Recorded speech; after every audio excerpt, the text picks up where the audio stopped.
എല്ലാ കൂട്ടുകാർക്കും direct home PSCയുടെ മറ്റൊരു എപ്പിസോഡിലേക്ക് സ്വാഗതം. അപ്പോൾ ഇന്ന് നമ്മൾ സംസാരിക്കാൻ പോകുന്ന വിഷയം എന്ന് പറയുന്നത് സംസ്കാരം എന്നൊരു ടോപ്പിക്കാണ്.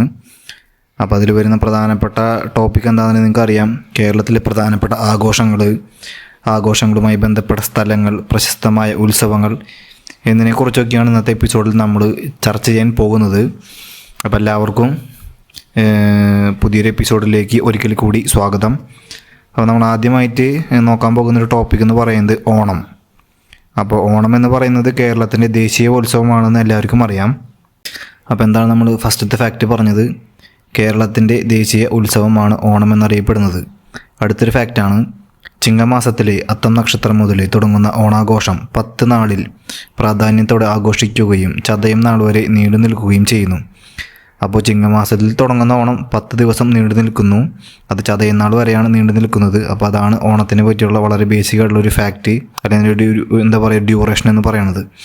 അടുത്തൊരു ഫാക്റ്റ്, കേരളത്തിൻ്റെ സംസ്ഥാന ആഘോഷമായി ഓണത്തെ പ്രഖ്യാപിച്ച വർഷം ചോദിച്ചു കഴിഞ്ഞാൽ 1961 ആണ്, 1961. അപ്പോൾ കേരളത്തിൻ്റെ സംസ്ഥാന ആഘോഷമായിട്ട് ഓണത്തെ പ്രഖ്യാപിച്ച വർഷം ചോദിച്ചു കഴിഞ്ഞാൽ അതിൻ്റെ ആൻസറാണ് 1961. അപ്പോൾ അടുത്തൊരു ഫാക്റ്റ്, കേരളത്തിൻ്റെ സംസ്ഥാന ആഘോഷമായി ഓണത്തെ പ്രഖ്യാപിച്ച മുഖ്യമന്ത്രി ആരാണെന്ന് ചോദിച്ചാൽ പട്ടം താണുപിള്ളയാണ്. അപ്പോൾ പട്ടം താണുപിള്ള എന്ന് പറഞ്ഞ മുഖ്യമന്ത്രിയാണ് നമ്മുടെ കേരള സംസ്ഥാനത്തിൻ്റെ ആഘോഷമായിട്ട് ഓണത്തെ പ്രഖ്യാപിച്ചത്. വർഷം നമ്മൾ ഓൾറെഡി പഠിച്ചു കഴിഞ്ഞു, 1961. അടുത്തൊരു ഫാക്റ്റ്, ഓണത്തിനോടനുബന്ധിച്ച് എറണാകുളം ജില്ലയിൽ തൃപ്പൂണിത്തറയിൽ നടക്കുന്ന ആഘോഷമാണ് അത്തച്ചമയം. അപ്പോൾ ഈ ഓണത്തോടനുബന്ധിച്ചിട്ട് എറണാകുളം ജില്ലയിൽ തൃപ്പൂണിത്തറ എന്ന് പറഞ്ഞ സ്ഥലത്ത് നടക്കുന്ന ആഘോഷമാണ് അത്തച്ചമയം എന്നറിയപ്പെടുന്നത്. അപ്പോൾ അത്തച്ചമയം എന്ന് പറഞ്ഞാൽ നമ്മുടെ മനസ്സിലേക്ക് വരേണ്ട ഫാക്റ്റുകളാണ് തൃപ്പൂണിത്തറ, എറണാകുളം, അതുപോലെ തന്നെ ഓണത്തോടനുബന്ധിച്ച് എന്നൊരു ഫാക്റ്റ് കൂടി അതിൽ കൂട്ടിച്ചേർക്കണം. അപ്പോൾ അടുത്തൊരു ഫാക്റ്റ് എന്ന് പറയുന്നത്, ദേശം അറിയിക്കൽ എന്ന ചടങ്ങ് ഏത് ആഘോഷവുമായി ബന്ധപ്പെട്ടിരിക്കുന്നു? ഓണവുമായി ബന്ധപ്പെട്ടിരിക്കുന്നു. അപ്പോൾ ഈ ദേശം അറിയിക്കൽ എന്നൊരു ചടങ്ങ് ഏത് ആഘോഷവുമായി ബന്ധപ്പെട്ടിരിക്കുന്നു എന്ന് ചോദിച്ചു കഴിഞ്ഞാൽ ഓണവുമായി ബന്ധപ്പെട്ടിരിക്കുന്നു. അപ്പോൾ നമ്മൾക്കൂടെ എന്താ പറയുക, 2 ചടങ്ങ് നമ്മൾ ഓർത്തിരിക്കേണ്ടതായിട്ടുണ്ട്. ഇപ്പം ഈ പറഞ്ഞ ദേശം അറിയിക്കൽ, അതുപോലെ തന്നെ എറണാകുളം ജില്ലയിൽ നടക്കുന്ന അത്തച്ചമയം എന്നൊരു ഇതും കൂടി നമ്മൾ ഓർമ്മിച്ച് വെക്കേണ്ടതുണ്ട്. അപ്പോൾ അത് രണ്ടും ഓണവുമായി ബന്ധപ്പെട്ടിരിക്കുന്നു. അടുത്തൊരു ഫാക്റ്റ് എന്ന് പറയുന്നത് 28ാം ഓണം എന്നറിയപ്പെടുന്നത് എന്താണ്? അപ്പോൾ ഓച്ചിറ പരബ്രഹ്മ ക്ഷേത്രത്തിലെ ഒരാഘോഷമാണ് 28ാം ഓണം എന്നറിയപ്പെടുന്നത്. അതായത് കന്നുകാലികൾക്കുള്ള ഓണമാണിത്. അപ്പോൾ 28ാം ഓണം എന്നറിയപ്പെടുന്നത് ഓച്ചിറ പരബ്രഹ്മ ക്ഷേത്രത്തിലെ ഒരു തരം ആഘോഷമാണ്. അപ്പോൾ അത് സ്പെഷ്യലി എന്തിനാണെന്ന് ചോദിച്ചു കഴിഞ്ഞാൽ കന്നുകാലികൾക്ക് വേണ്ടിയുള്ളൊരു ഓണമാണിത്. അതിൻ്റെ പേരാണ് 28ാം ഓണം എന്ന് പറയുന്നത്. അടുത്തൊരു ഫാക്റ്റ്, ഓണവുമായിട്ട് ബന്ധപ്പെട്ടിട്ട് പുലികളി നടക്കുന്ന കേരളത്തിലെ പ്രധാനപ്പെട്ട ജില്ലയാണ് തൃശ്ശൂർ. അത് നിങ്ങൾക്ക് എല്ലാവർക്കും അറിയുന്ന ഒരു ഫാക്റ്റാണ്, ജസ്റ്റ് മനസ്സിലാക്കി വയ്ക്കുക. അപ്പോൾ നമ്മുടെ ഓണവുമായി ബന്ധപ്പെട്ടിട്ട് പുലികളി നടക്കുന്ന കേരളത്തിലെ പ്രധാനപ്പെട്ട ജില്ല ചോദിച്ചു കഴിഞ്ഞാൽ അത് തൃശ്ശൂരാണ് നടക്കുന്നത്. നെക്സ്റ്റ്, എല്ലാ വർഷവും തിരുവോണം കഴിഞ്ഞ് 4-ാം ദിവസം നടക്കുന്ന വള്ളം കളി ആണ്. അതിൻ്റെ പേരാണ് ആറന്മുള ഉത്രട്ടാതി വള്ളംകളി. അപ്പോൾ എല്ലാ കൊല്ലവും ഈ തിരുവോണം കഴിഞ്ഞിട്ട് 4-ാം ദിവസം നടക്കുന്ന, അതായത് തിരുവോണത്തിന് 4 ദിവസം അപ്പുറം നടക്കുന്ന വള്ളംകളി ഏതാണെന്ന് ചോദിച്ചു കഴിഞ്ഞാൽ ആറന്മുള ഉത്രട്ടാതി വള്ളംകളിയാണ്. അടുത്തൊരു ഫാക്റ്റ്, ഈ ജലത്തിലെ പൂരം എന്നറിയപ്പെടുന്നതും ഈ പറഞ്ഞ പോലെ ആറന്മുള ഉത്രട്ടാതി വള്ളംകളിയാണ്. അപ്പോൾ ഈ ആറന്മുള ഉത്രട്ടാതി വള്ളംകളി അറിയപ്പെടുന്ന മറ്റൊരു പേരാണ് ജലത്തിലെ പൂരം എന്ന്. നെക്സ്റ്റ്, ഓണത്തെക്കുറിച്ചിട്ട് പരാമർശിക്കുന്ന വേദമാണ് ഋഗ്വേദം. അപ്പോൾ PSC ചോദിക്കുകയാണ്, ഓണത്തെക്കുറിച്ച് പരാമർശിക്കുന്ന വേദം ഏതാണെന്ന് ചോദിച്ചാൽ അതിൻ്റെ പ്രോപ്പറായിട്ടുള്ള ആൻസറാണ് ഋഗ്വേദം. നെക്സ്റ്റ് ഒരു ഫാക്റ്റ്, ഓണത്തെക്കുറിച്ച് പരാമർശിക്കുന്ന സംഘകാല കൃതി ചോദിച്ചു കഴിഞ്ഞാൽ അതിൻ്റെ ആൻസറാണ് മധുരൈ കാഞ്ചി. അപ്പോൾ ഓണത്തെക്കുറിച്ച് പരാമർശിക്കുന്ന സംഘകാല കൃതി ഏതാണെന്ന് ചോദിച്ചാൽ അതിൻ്റെ ഉത്തരമാണ് മധുരൈ കാഞ്ചി. നെക്സ്റ്റ്, ഈ സംഘകാല കൃതികളിൽ ഇന്ദ്രവിട എന്ന് പരാമർശിച്ച ഉത്സവമാണ് ഓണം. അപ്പോൾ ഈ നമ്മൾ പറഞ്ഞു മധുരൈ കാഞ്ചി എന്ന് പറയുന്നൊരു സംഘകാല കൃതിയാണ്. അപ്പോൾ അതുപോലുള്ള സംഘകാല കൃതികളിൽ ഇന്ദ്രവിട എന്ന് പരാമർശിച്ച ഉത്സവമാണ് ഓണം. അപ്പോൾ നമ്മൾ തിരിച്ചും മറിച്ചൊക്കെ പഠിക്കുക. ഈ ഓണം അപ്പോൾ സംഘകാല കൃതികളിൽ അറിയപ്പെട്ടൊരു പേരാണ് ഇന്ദ്രവിട എന്ന്. നെക്സ്റ്റ്, ആവണി ഓണത്തെപ്പറ്റി പരാമർശിക്കുന്ന പ്രാചീനമായൊരു ശാസനമാണ് സ്ഥാണു രവിശാസനം. അപ്പോൾ ആവണി ഓണത്തെ പറ്റിയിട്ട് പരാമർശിക്കുന്ന പ്രാചീനമായിട്ടുള്ളൊരു ശാസനം ഏതാണെന്ന് ചോദിച്ചാൽ സ്ഥാണു രവിശാസനം. ഇനി അടുത്തൊരു ഫാക്റ്റ്, ഐതിഹ്യപ്രകാരം ഓണം ആദ്യം ആഘോഷിച്ചത് എവിടെയെന്ന് ചോദിച്ചാൽ അതിൻ്റെ ഉത്തരമാണ് തൃക്കാക്കര. അപ്പോൾ ഈ തൃക്കാക്കര എന്ന് പറഞ്ഞ സ്ഥലത്താണ് ഈ ഐതിഹ്യപ്രകാരം ഓണം ആദ്യമായിട്ട് ആഘോഷിക്കപ്പെട്ടത് എന്ന് ആലോചിച്ച് വയ്ക്കുക. നെക്സ്റ്റ്, തിരുവോണ നാളിൽ അടനിവേദ്യം ചെയ്യുന്നത് ആർക്ക് വേണ്ടിയാണ്? തൃക്കാക്കര അപ്പന് വേണ്ടിയിട്ട്. അപ്പോൾ ഈ തിരുവോണ നാളിൽ ഈ അട നിവേദ്യമായിട്ട് കൊടുക്കുന്നത് അല്ലെങ്കിൽ ചെയ്യുന്നത് ആർക്ക് വേണ്ടിയാണെന്ന് ചോദിച്ചാൽ തൃക്കാക്കര അപ്പന് വേണ്ടിയാണെന്ന് മനസ്സിലാക്കി വയ്ക്കുക. പിന്നത്തെ ഒരു ഫാക്റ്റ്, ഓണത്തിൻ്റെ ഐതിഹ്യം വിളിച്ചോതുന്ന മാവേലി നാടുവാണിയിടും കാലം എന്നൊരു ഓണപ്പാട്ട് രചിച്ചത് ആര്, അല്ലെങ്കിൽ അത് എഴുതിയത് ആരാണെന്ന് ചോദിച്ചാൽ അതിൻ്റെ ആൻസറാണ് സഹോദരൻ അയ്യപ്പൻ. അപ്പോൾ നമ്മളെല്ലാവരും ഓണത്തിന് അല്ലെങ്കിൽ ചെറുപ്പകാലത്തിലൊക്കെ പാടുന്നൊരു പാട്ടാണ് മാവേലി നാടുവാണിയിടും കാലം എന്ന്. അപ്പോൾ ആ ഒരു ഓണപ്പാട്ട് രചിച്ച വ്യക്തിയാണ് നമ്മുടെ സഹോദരൻ അയ്യപ്പൻ എന്ന് പറയണത്. അപ്പോൾ അത്രയാണ് നമുക്ക് ഓണത്തെ പറ്റി പഠിക്കാനുള്ള ബേസിക് ആയിട്ടുള്ള ചില ഐഡിയാസ്. ഇനി നമ്മുടെ നെക്സ്റ്റ് ഒരു ടോപ്പിക്കാണ് തൃശ്ശൂർ പൂരം.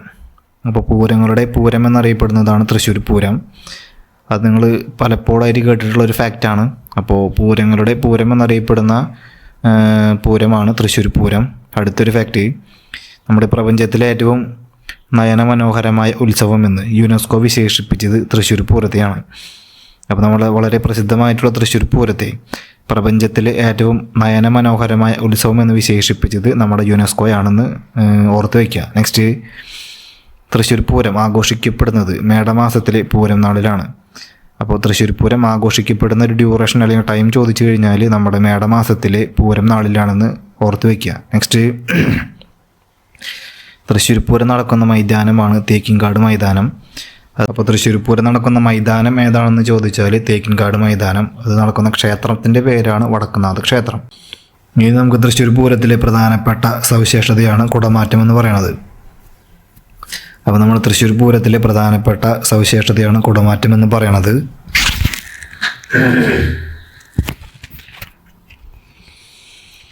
അപ്പോൾ തൃശ്ശൂർ പൂരത്തിലെ വളരെ ഇമ്പോർട്ടൻ്റ് ആയിട്ടുള്ള ഒരു സവിശേഷതയാണ് കുടമാറ്റം എന്ന് പറയണത്. നെക്സ്റ്റ്, തൃശ്ശൂർ പൂരത്തിൽ പ്രധാന പങ്കുവഹിക്കുന്ന 2 ക്ഷേത്രങ്ങളാണ് തിരുവമ്പാടി, പാറമേക്കാവ്.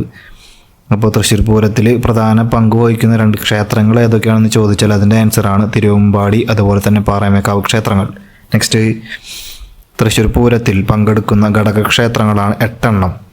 8 എണ്ണത്തിൻ്റെ പേര് ജസ്റ്റ് ഒന്ന് മനസ്സിലാക്കി വയ്ക്കുക. ചെമ്പൂക്കാവ് ഭഗവതി ക്ഷേത്രം, ലാലൂർ കാർത്യായനി ക്ഷേത്രം, അയ്യന്തോൾ കാർത്യായനി ക്ഷേത്രം, പൂക്കാട്ടിക്കര കാരമുക്ക് ഭഗവതി ക്ഷേത്രം, ചൂരക്കോട്ടുകാവ് ഭഗവതി ക്ഷേത്രം, പുറ്റൂർ നെയ്തലക്കാവ് ക്ഷേത്രം, കണിമംഗലം ശാസ്താക്ഷേത്രം, പനമുക്കമ്പിള്ളി ശ്രീധർമ്മ ശാസ്താക്ഷേത്രം. അപ്പോൾ ഇങ്ങനെയുള്ള 8 അമ്പലങ്ങളാണ് അല്ലെങ്കിൽ ക്ഷേത്രങ്ങളാണ് തൃശ്ശൂർ പൂരത്തിൽ പങ്കെടുക്കുന്ന ഘടകക്ഷേത്രങ്ങളെന്ന് മനസ്സിലാക്കി വയ്ക്കുക. ഈ 8 ക്ഷേത്രങ്ങളുടെ പേരൊന്നും കൂടി വായിക്കാം. ചെമ്പൂക്കാവ് ഭഗവതി ക്ഷേത്രം, ലാലൂർ കാർത്യായനി ക്ഷേത്രം, അയ്യന്തോൾ കാർത്യായനി ക്ഷേത്രം, പൂക്കാട്ടിക്കര കാരമുക്ക് ഭഗവതി ക്ഷേത്രം, ചൂരക്കോട്ടുകാവ് ഭഗവതി ക്ഷേത്രം, കുറ്റൂർ നെയ്തലക്കാവ് ക്ഷേത്രം, കണിമംഗലം ശാസ്താക്ഷേത്രം, പനമുക്കമ്പിള്ളി ശ്രീധർമ്മ ശാസ്താക്ഷേത്രം എന്നിങ്ങനെ 8 ക്ഷേത്രങ്ങളാണ് നമ്മുടെ തൃശ്ശൂർ പൂരത്തിൽ പങ്കെടുക്കുന്ന ഘടകക്ഷേത്രത്തിൽ ഉൾപ്പെടുന്നത്. നെക്സ്റ്റ് ഒരു ഫാക്റ്റ്, ഈ വർഷം മുഴുവൻ അടഞ്ഞു കിടക്കുന്ന തെക്കേ ഗോപുരനട പൂരത്തോടനുബന്ധിച്ച് തുറക്കാനുള്ള അവകാശം ആർക്കാണെന്ന് ചോദിച്ചാൽ നെയ്തലക്കാവിലമ്മയ്ക്കാണ്. അതായത് പൂരത്തലേന്നാണ് തെക്കേ ഗോപുരം തുറന്നു വെക്കുന്നത് എന്നൊരു ഫാക്റ്റും കൂടി മനസ്സിലാക്കി വയ്ക്കുക. അപ്പോൾ ഒന്നുകൂടി റിപ്പീറ്റ് ചെയ്യാൻ ഈ പറഞ്ഞ ഫാക്റ്റ്, ഈ വർഷം മുഴുവൻ അടഞ്ഞു കിടക്കുന്ന തെക്കേ ഗോപുരനട പൂരത്തോടനുബന്ധിച്ച് തുറക്കാനുള്ള അവകാശം ആർക്കാണെന്ന് ചോദിച്ചു കഴിഞ്ഞാൽ നെയ്തലക്കാവിലമ്മയ്ക്കാണ്. അതും ഈ പൂരത്തലേന്നാണ് തെക്കേ ഗോപുരനട തുറന്നു വെക്കുന്നത് എന്നൊരു ഫാക്റ്റ് കൂടി മനസ്സിലാക്കി വയ്ക്കുക. നെക്സ്റ്റ്, ഏത് വിഭാഗമാണ് ഇലഞ്ഞിത്തറമേളം അവതരിപ്പിക്കുന്നത്? അത് പാറമേക്കാവ് വിഭാഗമാണ്. നമ്മൾ നേരത്തെ പറഞ്ഞു തൃശ്ശൂർ പൂരത്തിൽ പ്രധാന പങ്കുവയ്ക്കുന്ന 2 ക്ഷേത്രങ്ങളാണ് പാറമേക്കാവും തിരുവമ്പാടിയും. അപ്പോൾ അതിൽ ഈ പാറമേക്കാവ് വിഭാഗത്തിനാണ് ഇലഞ്ഞിത്തറമേളം അവതരിപ്പിക്കാനുള്ള ഒരു അവകാശമുള്ളത്. നെക്സ്റ്റ്, പൂരപ്പിറ്റേന്ന് രാവിലെ നടക്കുന്ന പാണ്ടിമേളവും കുടമാറ്റവും അറിയപ്പെടുന്ന പേരാണ് പകൽപൂരമെന്ന്. ഇത് തൃശ്ശൂർക്കാരുടെ പൂരമെന്നും അറിയപ്പെടുന്നു. അപ്പോൾ ഈ പൂരപ്പിറ്റേന്ന് രാവിലെ നടക്കുന്ന പാണ്ടിമേളം അതുപോലെ തന്നെ കുടമാറ്റവും അറിയപ്പെടുന്നതാണ് പകൽപൂരമെന്ന്. ഇത് തൃശ്ശൂർക്കാരുടെ പൂരമെന്നും അറിയപ്പെടുന്നു. ഇനി നമുക്ക് പഠിക്കാനുള്ള ഒരു ഫാക്റ്റ് എന്താണെന്നുണ്ടെങ്കിൽ തൃശ്ശൂർ പൂരവുമായി ബന്ധപ്പെട്ട പ്രധാനപ്പെട്ട ചടങ്ങുകളെ കുറിച്ച് നോക്കാം. അപ്പോൾ അതിലാദ്യത്തെ ചടങ്ങാണ് മടത്തിൽ വരവ്, പിന്നെ കുടമാറ്റം, പുറപ്പാട്, അതുപോലെ തന്നെ വെടിക്കെട്ട്, ഇലഞ്ഞിത്തറമേളം, തെക്കോട്ടിറക്കം, ഉപചാരം ചൊല്ലിപ്പിരിയൽ. അപ്പോൾ തൃശ്ശൂർ പൂരവുമായി ബന്ധപ്പെട്ട വളരെ പ്രധാനപ്പെട്ട 7 ചടങ്ങുകളാണ് ഇപ്പോൾ പറഞ്ഞത്. ഒന്നുകൂടി റിപ്പീറ്റ് ചെയ്യാം.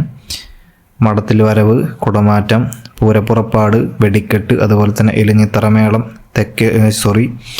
തെക്കോട്ടിറക്കം, ഉപചാരം ചൊല്ലിപ്പിരിയൽ എന്നിങ്ങനെ. അപ്പോൾ അത്രയുമാണ് നമുക്ക് തൃശ്ശൂർ പൂരത്തിനെ പറ്റിയുള്ള നോർമൽ ഫാക്റ്റുകൾ. ഇനി അടുത്തൊരു ഫാക്റ്റ്, ഈ തൃശ്ശൂർ പൂരത്തിന് തുടക്കം കുറിച്ച രാജാവാണ് ശക്തൻ തമ്പുരാൻ. അപ്പോൾ ഈ തൃശ്ശൂർ പൂരത്തിന് തുടക്കം കുറിച്ച രാജാവ് ആരാണെന്ന് ചോദിച്ചു കഴിഞ്ഞാൽ ശക്തൻ തമ്പുരാനാണ്. അപ്പോൾ നമ്മുടെ തൃശ്ശൂർ പൂരത്തിന് തുടക്കം കുറിച്ച രാജാവ് ആരാണെന്ന് ചോദിച്ചു കഴിഞ്ഞാൽ അതിൻ്റെ ആൻസറാണ് ശക്തൻ തമ്പുരാൻ. നെക്സ്റ്റ് ഒരു ഫാക്റ്റ്, തൃശ്ശൂർ പൂരം ആരംഭിച്ചത് എന്നാണെന്ന് ചോദിച്ചാൽ 1796 അപ്പോൾ തൃശ്ശൂർ പൂരം ആരംഭിച്ച വർഷം ചോദിച്ചു കഴിഞ്ഞാൽ 1796 മനസ്സിലാക്കി വയ്ക്കുക. നെക്സ്റ്റ്, ആനച്ചമയ പ്രദർശനം ഏത് ആഘോഷവുമായി ബന്ധപ്പെട്ടിരിക്കുന്നു എന്ന് ചോദിച്ചാൽ തൃശ്ശൂർ പൂരവുമായി ബന്ധപ്പെട്ടിരിക്കുന്നു. അപ്പോൾ ഈ ആനച്ചമയ പ്രദർശനം ഏത് ആഘോഷവുമായി ബന്ധപ്പെട്ടിരിക്കുന്നു എന്ന് ചോദിച്ചു കഴിഞ്ഞാൽ തൃശ്ശൂർ പൂരവുമായി ബന്ധപ്പെട്ടിരിക്കുന്നു. നെക്സ്റ്റ്, തൃശ്ശൂർ പൂരത്തിന് സമാപ്തി കുറിക്കുന്ന ചടങ്ങാണ് ഉപചാരം ചൊല്ലിപ്പിരിയൽ. അപ്പോൾ നമ്മൾ നേരത്തെ പഠിച്ചു തൃശ്ശൂർ പൂരവുമായി ബന്ധപ്പെട്ട 7 ചടങ്ങുകളെ കുറിച്ച്. അതിൽ ഈ തൃശ്ശൂർ പൂരവുമായി ബന്ധപ്പെട്ട സമാപ്തി കുറിക്കുന്ന അവസാനത്തെ ഒരു ചടങ്ങാണ് ഉപചാരം ചൊല്ലി പിരിയൽ എന്ന് പറയുന്നത്.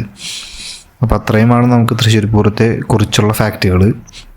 ഇനി അടുത്തൊരു ഈ പറഞ്ഞ പോലത്തെ ഒരു ഇമ്പോർട്ടൻ്റ് ആയ ടോപ്പിക്കാണ് ആറാട്ടുപുഴ പൂരം. അപ്പോൾ അതിനെ പറ്റി നോക്കാം. കേരളത്തിലെ ഏറ്റവും പഴക്കമേറിയ പൂരമാണ് ആറാട്ടുപുഴ പൂരം. എന്താണ്? കേരളത്തിലെ ഏറ്റവും പഴക്കം ചെന്ന പൂരമാണ് ആറാട്ടുപുഴ പൂരം എന്ന് പറയുന്നത്. നെക്സ്റ്റ്, ദേവമേള എന്നറിയപ്പെടുന്ന പൂരമാണ് ആറാട്ടുപുഴ പൂരം. അപ്പോൾ ആറാട്ടുപുഴ പൂരം അറിയപ്പെടുന്ന മറ്റൊരു പേരാണ് ദേവമേള എന്ന്. നെക്സ്റ്റ്, ദേവമേള എന്നറിയപ്പെടുന്ന പൂരമാണ് ആറാട്ടുപുഴ പൂരം എന്ന് മനസ്സിലാക്കി വയ്ക്കുക. നെക്സ്റ്റ്, ആറാട്ടുപുഴ പൂരം ആഘോഷിക്കുന്ന മലയാള മാസമാണ് മീനമാസം. അപ്പോൾ മീനമാസത്തിലാണ് ആറാട്ടുപുഴ പൂരം ആഘോഷിക്കുന്നത്. അപ്പോൾ ആറാട്ടുപുഴ പൂരം ആഘോഷിക്കപ്പെടുന്ന മലയാള മാസം ചോദിച്ചു കഴിഞ്ഞാൽ അത് മീനമാസത്തിലാണെന്ന് ഓർത്ത് വയ്ക്കുക. നെക്സ്റ്റ്, ഏറ്റവും കൂടുതൽ ആനകൾ അണിനിരക്കുന്ന ഉത്സവമാണ് ആറാട്ടുപുഴ പൂരം. അപ്പോൾ ഏറ്റവും കൂടുതൽ ആനകൾ അണിനിരക്കുന്ന ഉത്സവം ഏതാണെന്ന് ചോദിച്ചാൽ അതിൻ്റെ ആൻസറാണ് ആറാട്ടുപുഴ പൂരം. നെക്സ്റ്റ്, പൂരങ്ങളുടെ മാതാവ് എന്നറിയപ്പെടുന്ന പൂരമാണിത്. അപ്പോൾ ആറാട്ടുപുഴ പൂരത്തിൻ്റെ മറ്റൊരു വിശേഷണമാണ് പൂരങ്ങളുടെ മാതാവ് എന്ന്. നെക്സ്റ്റ്, ഈ പുരാതനമായ കുതിരകളി അരങ്ങേറുന്ന ചിനക്കത്തൂർ പൂരം നടക്കുന്ന ജില്ലയാണ് പാലക്കാട്. അപ്പോൾ ഈ പുരാതനമായ കുതിരകളി അരങ്ങേറുന്ന ചിനക്കത്തൂർ പൂരം നടക്കുന്ന ജില്ല ഏതാണെന്ന് ചോദിച്ചാൽ അതിൻ്റെ ആൻസറാണ് പാലക്കാട് ജില്ല. നെക്സ്റ്റ്, ഈ പരിയാനംപറ്റ പൂരം നടക്കുന്ന ജില്ല കൂടിയാണ് പാലക്കാട് ജില്ല. അപ്പോൾ ഈ പാലക്കാട് ജില്ലയിൽ തന്നെയാണ് പരിയാനംപറ്റ പൂരം നടക്കുന്നത്. നെക്സ്റ്റ്, പെരുവനം പൂരം നടക്കുന്ന ജില്ലയാണ് തൃശ്ശൂർ. അപ്പോൾ പെരുവനം പൂരം നടക്കുന്ന ജില്ല ചോദിച്ചാൽ തൃശ്ശൂരാണ് ആൻസർ. നെക്സ്റ്റ്, ഉത്രാളിക്കാവ് പൂരം നടക്കുന്ന ജില്ല ചോദിച്ചാൽ അതും തൃശ്ശൂർ തന്നെയാണ്. എന്നാൽ ലാസ്റ്റായിട്ട് ഇതിൽ 2 പൂരം നോക്കി. പെരുവനം പൂരം അതുപോലെ തന്നെ ഉത്രാളിക്കാവ് പൂരം നടക്കുന്ന ജില്ല ചോദിച്ചാൽ തൃശ്ശൂരാണ്. നെക്സ്റ്റ് ഒരു ഫാക്റ്റ് എന്ന് പറയുന്നത് കേരളത്തിൻ്റെ തനതു വിനോദങ്ങളിൽ ഒന്നാണ് വള്ളംകളി. പലതരത്തിലുള്ള വള്ളങ്ങൾ മത്സരത്തിൽ പങ്കെടുക്കാറുണ്ടെങ്കിലും ചുണ്ടൻ വള്ളങ്ങളുടെ മത്സരമാണ് പ്രധാനം. ഇത് വള്ളങ്ങളെ പറ്റിയുള്ള നോർമൽ ഒരു ഫാക്റ്റാണ്. ജസ്റ്റ് ഒന്ന് കേട്ട് വയ്ക്കുക, അത്ര തന്നെ. ഒന്നുകൂടി പറയാം. കേരളത്തിൻ്റെ തനത് വിനോദങ്ങളിൽ ഒന്നാണ് വള്ളംകളി. അതുപോലെ തന്നെ പലതരത്തിലുള്ള വള്ളങ്ങൾ മത്സരത്തിൽ പങ്കെടുക്കാറുണ്ടെങ്കിലും ചുണ്ടൻ വള്ളങ്ങളുടെ മത്സരമാണ് പ്രധാനം. അപ്പോൾ കേരളത്തിലെ വള്ളംകളിനെ ഒരു നോക്കാന്നുണ്ടെങ്കിൽ ചുണ്ടൻ വള്ളങ്ങളുടെ മത്സരമാണ് വളരെ പ്രധാനപ്പെട്ടത്. നെക്സ്റ്റ്, ഈ നെഹ്റു ട്രോഫി വള്ളംകളി എന്നൊരു ടോപ്പിക്ക് നമുക്ക് നോക്കാം. അപ്പോൾ ഇന്ന് നമ്മൾ പഠിക്കാൻ പോകുന്നത് കുറച്ച് വള്ളംകളിയെ കുറിച്ചിട്ടാണ്.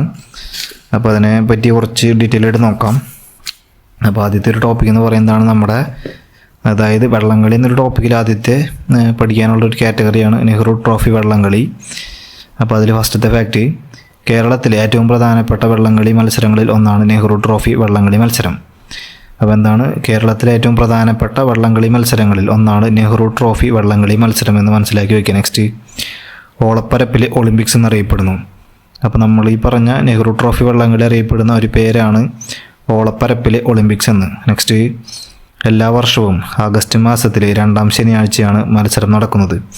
അപ്പോൾ എല്ലാ കൊല്ലത്തിലും ആഗസ്റ്റ് മാസത്തിലെ 2ാമത്തെ ശനിയാഴ്ചയാണ് ഈ പറഞ്ഞ നെഹ്റു ട്രോഫി വള്ളംകളി നടക്കുന്നത് എന്ന് മനസ്സിലാക്കി വയ്ക്കുക. നെക്സ്റ്റ്, ആലപ്പുഴ ജില്ലയിലെ പുന്നമടക്കായലിലാണ്, അതായത് വേമ്പനാട്ടു കായലിലാണ് നെഹ്റു ട്രോഫി വള്ളംകളി വേദിയാകുന്നത്. അപ്പോൾ നമ്മൾ പറഞ്ഞു എല്ലാ വർഷവും ആഗസ്റ്റ് മാസത്തിലെ 2ാമത്തെ ശനിയാഴ്ചയാണ് ഈ മത്സരം നടക്കുന്നത്. നടക്കുന്ന കറക്റ്റ് സ്പോട്ട് ചോദിക്കുകയാണെന്നുണ്ടെങ്കിൽ ആലപ്പുഴ ജില്ലയിലാണ്. അതുപോലെ തന്നെ ആലപ്പുഴ ജില്ലയിലെ പുന്നമടക്കായൽ അല്ലെങ്കിൽ വേമ്പനാട്ടു കായലിലാണ് ഈ നെഹ്റു ട്രോഫി വള്ളംകളി വേദിയാകുന്നത്. നെക്സ്റ്റ്, നെഹ്റു ട്രോഫി വള്ളംകളിയുടെ ആദ്യകാല നാമം അല്ലെങ്കിൽ ആദ്യകാലത്ത് അറിയപ്പെട്ടിരുന്ന പേര് ചോദിച്ചു കഴിഞ്ഞാൽ പ്രൈം മിനിസ്റ്റേഴ്സ് ട്രോഫി എന്നാണ്. അപ്പോൾ ഈ നെഹ്റു ട്രോഫി വള്ളംകളി ആദ്യകാലങ്ങളിൽ അറിയപ്പെട്ടിരുന്ന പേരാണ് പ്രൈം മിനിസ്റ്റേഴ്സ് ട്രോഫി എന്ന്. നെക്സ്റ്റ്, ഈ നെഹ്റു ട്രോഫി വള്ളംകളി ആദ്യമായിട്ട് അരങ്ങേറിയ വർഷം ചോദിച്ചു കഴിഞ്ഞാൽ 1952 ആണ്, 1952. അപ്പോൾ ഇത്രയും നേരം നമ്മൾ സംസാരിച്ച നെഹ്റു ട്രോഫി വള്ളംകളി ആദ്യമായിട്ട് അരങ്ങേറിയ വർഷമാണ് 1952. അടുത്തൊരു ഫാക്റ്റ്, ഇന്ത്യയുടെ പ്രഥമ പ്രധാനമന്ത്രി ജവഹർലാൽ നെഹ്റുവിൻ്റെ കേരളം സന്ദർശനത്തോടനുബന്ധിച്ച് കേരള സർക്കാർ ഒരുക്കിയ ചുണ്ടൻ വള്ളംകളി മത്സരം വരുന്നത്. അപ്പോൾ നമ്മൾ ഈ പറഞ്ഞുകൊണ്ട് 1952 നെഹ്റു ട്രോഫി വള്ളംകളിയുടെ ആദ്യത്തെ മത്സരം നടന്നതെന്ന് പറഞ്ഞു. അപ്പോൾ ഇന്ത്യയുടെ പ്രധാനമന്ത്രി ജവഹർലാൽ നെഹ്റു കേരള സന്ദർശനത്തോടനുബന്ധിച്ച് കേരള സർക്കാർ ഒരുക്കിയ ചുണ്ടൻ വള്ളംകളി മത്സരമായിരുന്നു അത്. നെക്സ്റ്റ് ഒരു ഫാക്റ്റ്, ആദ്യത്തെ നെഹ്റു ട്രോഫി വള്ളംകളിയുടെ ചാമ്പ്യന്മാരാണ് നടുഭാഗം ചുണ്ടന്മാർ. അപ്പോൾ നടുഭാഗം ചുണ്ടൻ എന്നൊരു ടീമാണ് ആദ്യത്തെ നെഹ്റു ട്രോഫി വള്ളംകളിയുടെ ചാമ്പ്യന്മാരെന്ന് മനസ്സിലാക്കി വയ്ക്കുക. നെക്സ്റ്റ്, ഏറ്റവും കൂടുതൽ തവണ ചാമ്പ്യന്മാരായത് കാരിച്ചാൽ ചുണ്ടൻ എന്നൊരു ടീമാണ്. അപ്പോൾ നമ്മൾ പറഞ്ഞു ആദ്യ നെഹ്റു ട്രോഫി വള്ളംകളിയുടെ ചാമ്പ്യന്മാർ നടുഭാഗം ചുണ്ടനും, അതുപോലെ തന്നെ ഏറ്റവും കൂടുതൽ തവണ ചാമ്പ്യന്മാരായത് കാരിച്ചാൽ ചുണ്ടൻ എന്നൊരു ടീമുമാണ്. നെക്സ്റ്റ്, 68ാമത്, അതായത് 2022 68ാമത് നെഹ്റു ട്രോഫി വള്ളംകളി ചാമ്പ്യന്മാരാണ് കാട്ടിൽ തെക്കേതിൽ എന്ന് പറഞ്ഞൊരു വിഭാഗം. 2ാം സ്ഥാനം കിട്ടിയത് നടുഭാഗം ചുണ്ടനാണ്. നമ്മൾ ഒന്നുകൂടി റിപ്പീറ്റ് ചെയ്യാം, 2022 നടന്ന 68ാമത് നെഹ്റു ട്രോഫി വള്ളംകളി ചാമ്പ്യന്മാരാണ് നമ്മുടെ കാട്ടിൽ തെക്കേതിൽ എന്ന് പറഞ്ഞൊരു വിഭാഗം. അതുപോലെ തന്നെ ഈ ഒരു മത്സരത്തിൽ, അതായത് 2022 68ാമത് നെഹ്റു ട്രോഫി വള്ളംകളിയുടെ 2ാം ഭാഗം അല്ലെങ്കിൽ 2ാം സ്ഥാനം കിട്ടിയത് നടുഭാഗം ചുണ്ടനാണെന്നുള്ളൊരു ഫാക്റ്റ് കൂടി ആലോചിച്ച് വയ്ക്കുക. അപ്പോൾ അത്രയുമാണ് ഇന്നത്തെ ഒരു എപ്പിസോഡിൽ നമുക്ക് പറയാനുള്ളത്. ഇതിൻ്റെ ബാലൻസ് വീഡിയോ പാർട്ടുകളായിട്ട് വരുന്നതായിരിക്കും. അപ്പോൾ നമ്മൾ ഇന്ന് പഠിച്ച പ്രധാനപ്പെട്ട ടോപ്പിക്ക് എന്താണെന്നുണ്ടെങ്കിൽ ഓണത്തിനെ കുറിച്ച് നമ്മൾ പഠിച്ചു. അതുപോലെ തന്നെ തൃശ്ശൂർ പൂരം, ആറാട്ടുപുഴ പൂരം, പിന്നെ വള്ളംകളി, അതിൽ തന്നെ നമ്മൾ നെഹ്റു ട്രോഫി വള്ളംകളി ഡീറ്റെയിൽ ആയിട്ട് നോക്കി. അപ്പോൾ ഇനി നമുക്കിതിൻ്റെ കണ്ടിന്യൂഷനായിട്ട് അടുത്തൊരു ഭാഗം വരുന്നതായിരിക്കും. അപ്പോൾ അതുവരേക്കും എല്ലാവർക്കും നമസ്കാരം.